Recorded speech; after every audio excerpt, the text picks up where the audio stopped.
Hi, I'm Troy, and welcome back to another on-the-road video brought to you by ApplianceVideo.com.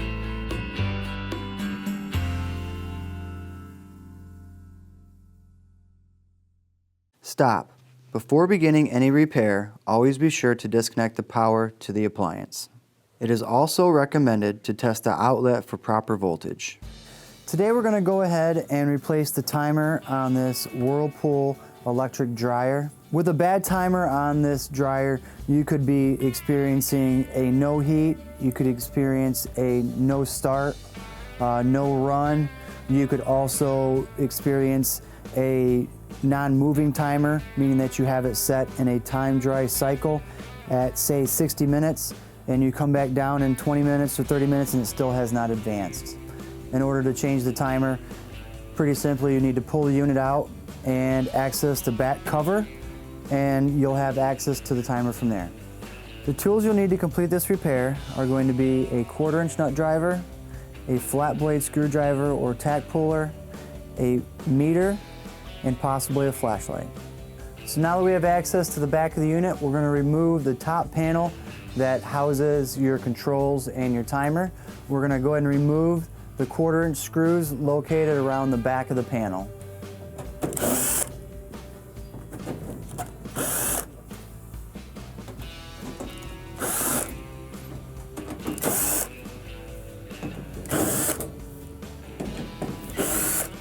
With the screws removed, you can take the back panel off.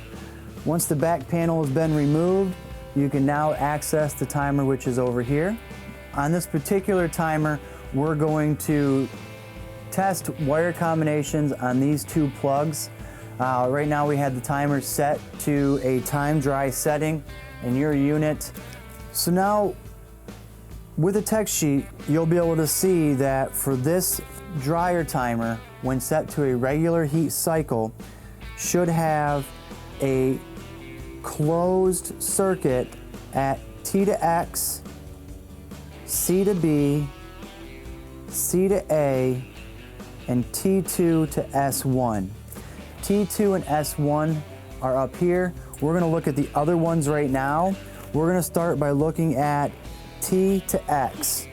So if you look at the back of the plug, so on the bottom of the 3-prong harness, you'll see that we have an X and a T and an F. We're going to again go from X to T and check for continuity.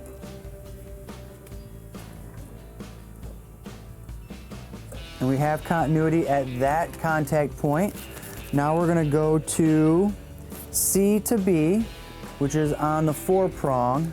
It's going to be C and B, so it's going to be the second and third one.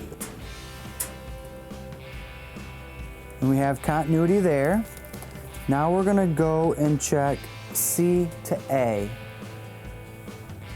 A is the first one, C is the third one, and we are open. That is telling me that we have a bad timer contact inside the unit. So now we're going to go ahead and remove the remaining wires. They are all keyed to go in a specific spot, so when you take them off, they only go on one way. So we're just going to remove the rest of the wires. With those wires removed, the timer power line is going to have to come off.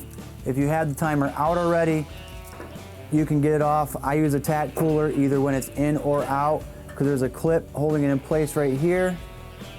I'll use my tack puller to separate the clip and pull the wire out.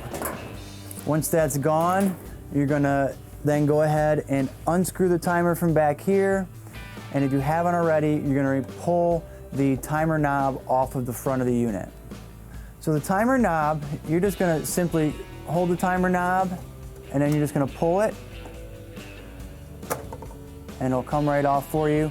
The timer knob is essentially keyed. It's a D shape, so when you go to put it back on, it only fits back on one specific way. So now we're going to remove the 2 mounting screws that are holding the timer in place.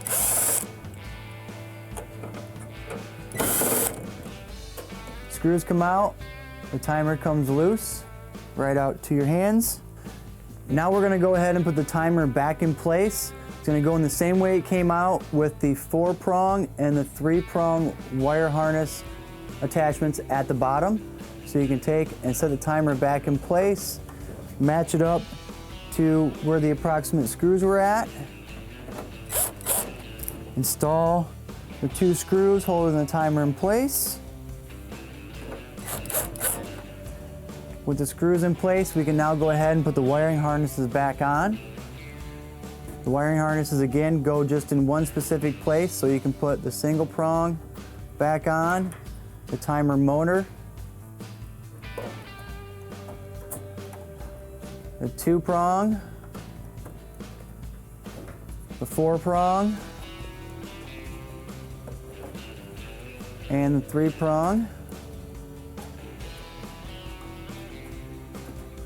Once those are back in place, we can go ahead and put the rear panel back on the unit. So now we're going to go ahead and put the back panel back in place. It does have a lip that goes on the bottom facing in. Set that back in location. Now we're going to go ahead and reattach the screws to the unit.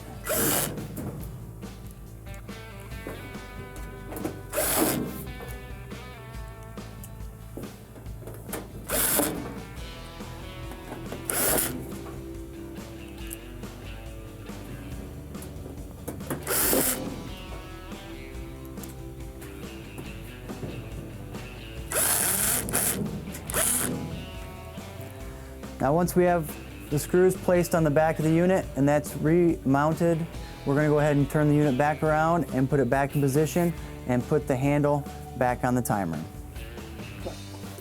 So now we've got the dryer pretty much in place. We're going to go ahead and reattach the dryer vent. To do so, this vent isn't long enough to pull all the way back out, so from this position I'm going to tilt it forward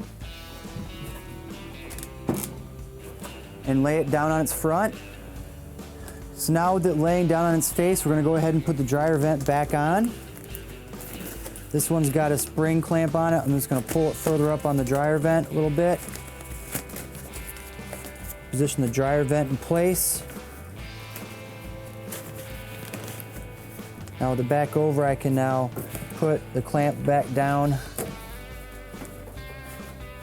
Once the clamp's back down, I can now move the cord out of the way and go ahead and tilt the dryer back up into position and then continue plugging it back in. So now we're going to go ahead and stand the unit back up.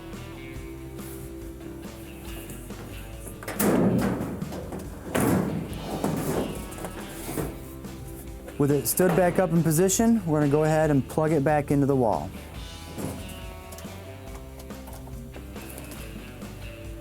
So now to put the timer knob back on, if you look at the shaft coming out of the actual timer, it's got one flat side and the rest is round.